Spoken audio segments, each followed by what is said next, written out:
All right, I snuck in the last update while we were at a gas station just outside the Ridge in Shelton, Washington.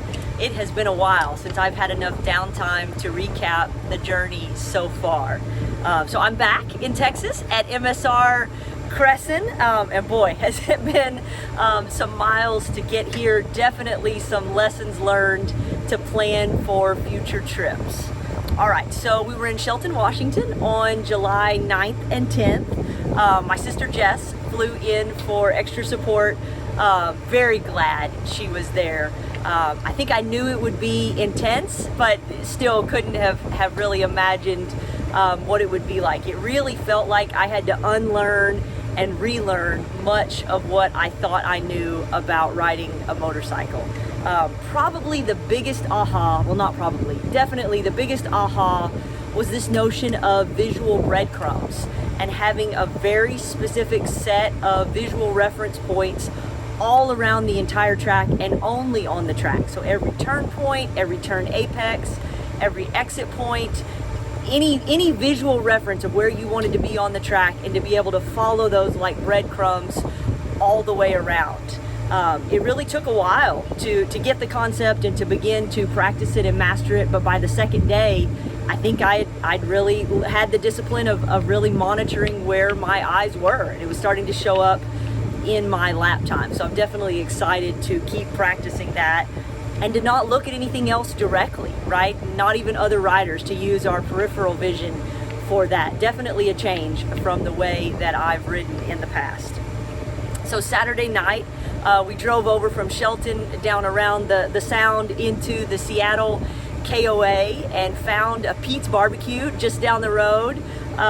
Great walk, and the folks at Pete's and the folks at the KOA were just amazing. We were running really late. Both of them stayed open for us and made room for some weary travelers from Texas. So appreciated that. Oh, and I was able to do some laundry on Sunday morning. Definitely appreciated that. Sunday was a super long day. We drove from Seattle to Meridian, Idaho, just west of Boise, 487 miles.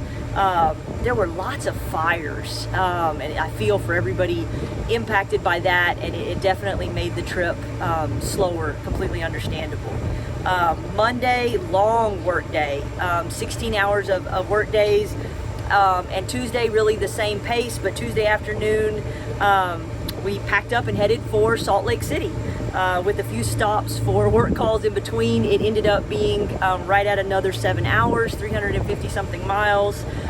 Thankfully, Mandy had found an RV park, so we had showers and a good place to rest for the evening.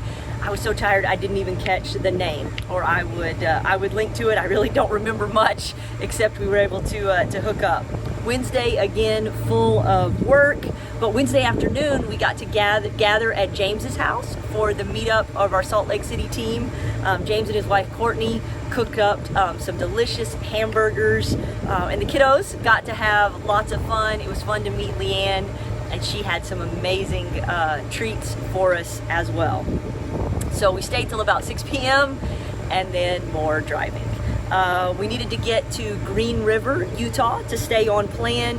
Thankfully, it was only about 3 hours and turned out to be a really pretty drive. So as you can see, really long days, no rest in between. Certainly would plan this differently if we were able to do the trip again. All right, so up early on Thursday to get in a full day of work. Tried to end about 3 p.m. To get to Pine Cove Campground, just west of Denver. Some friends, Joe and Emily, were holding a spot for us. Then we got in a bit of trouble the next morning. We crammed 2 RVs into one spot. They didn't love that, and we had to figure it out the next day. But Pine Cove was just amazing. We woke up, the sunrise view was just incredible. Easily the best views we've had on the entire trip. Mitchell, another team member, joined us for a hike that morning, Friday morning, for our official Colorado team meetup. Lots of fun there. More work in the afternoon, but then we were able to go for a hike around Lake Dillon in the afternoon. My favorite picture is this one of Genesis mowing Mandy's kiddo, where she looks like she's standing on top of the world. Pretty fun. So Mandy grilled up an amazing dinner and Friday evening we actually had some time to relax. Though we made the most of our time with Joe and Emily. If you know them, you know there's going to be workouts involved.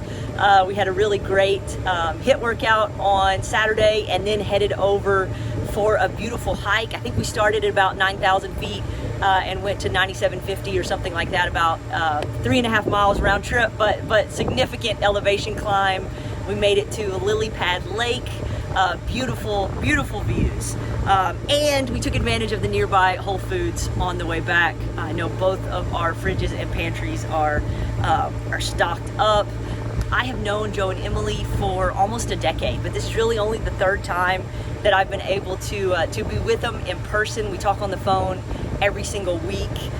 They have absolutely been instrumental in helping me to live a more adventurous life. So it's such a treat to be able to spend time with them. And for Mo and Mandy to get to meet them as well.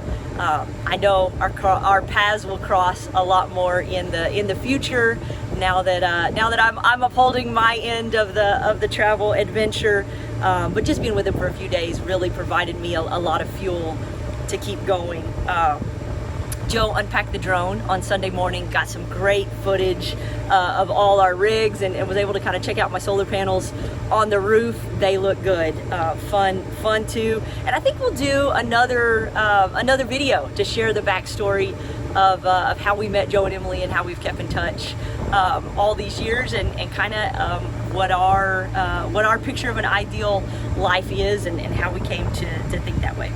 All right, so after a really awesome couple of days, it was back behind the steering wheel on Sunday. We needed to make it to Albuquerque by Sunday evening, and with our big rigs going through the mountains, we knew we needed to stay on interstates. There was tons of traffic coming in and out of Denver, so it took a really long time, about 10 hours to cover the 530 miles. Thankfully, the High Desert RV Park was there to welcome us and had awesome shower facilities. My favorite, and Andy Weir's new book, Hail Mary. I listened to it on some of the longer segments of the drive. Very cool, and definitely recommend it. So Monday, another fun one, 12 hours of meetings. But then we were able to share delicious pizza with Jared, our Albuquerque teammate, and his family on our last official meetup. It was Farina's in downtown Albuquerque. Definitely recommend. Probably the best meal of our entire trip. Tuesday, early start to finish up work. Tried to cut off about 2 p.m. to drive yet again. We decided that we wanted to push further on Tuesday so that Wednesday, today, could be a bit of a rest day because tomorrow is a track day.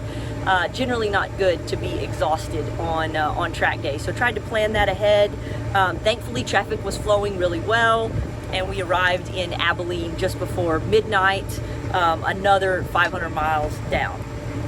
So I was oddly energized. It took me a couple hours to settle down last night. I think I listened to a couple really great podcasts. Lewis Howes on the Impact Theory podcast and Hella Sidibe on the Rich Roll podcast. Definitely recommend those. And also the feeling that we'd made it through the toughest part of the journey. There were no more really tough drives left. You know, in 4 weeks, less than 4 weeks, we had covered over 6,000 miles, kept off with all of our work commitments, which were quite intense too. Soaked up 4 track days, 2 at Laguna Seca and 2 at the Ridge, and we're on time for this next one tomorrow at Crescent with Ty Howard. I gotta admit, it was super hard to not look ahead and start planning the next adventures, but here we are, and look forward to the next updates. See you soon.